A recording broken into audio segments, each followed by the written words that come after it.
Hey there, it's E Squared. I'm Erin. And I'm Emily, and we are here to keep things simple and fun.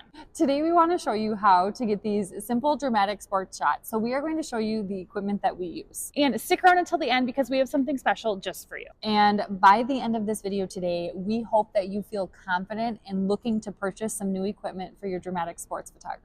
And for the best photography tips and tricks, make sure to subscribe to our channel and hit that bell for notifications of future videos. All right, so one of the first pieces of equipment that we like to use for this is this first light over here. And we are using the Godox 8400.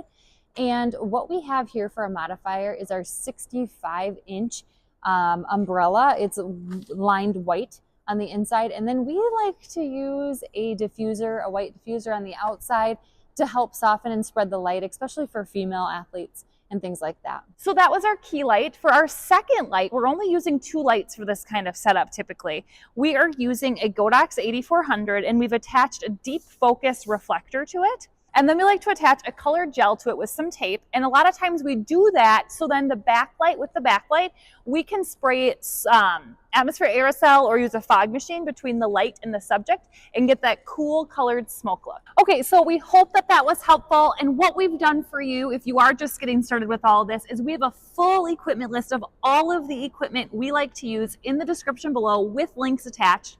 So make sure to take a look at that. And if you enjoyed this video today, make sure to like, subscribe, and share with a friend so we know to make more videos just like this one. And don't forget to subscribe to our YouTube channel at esquared.photography, and we will see you next time.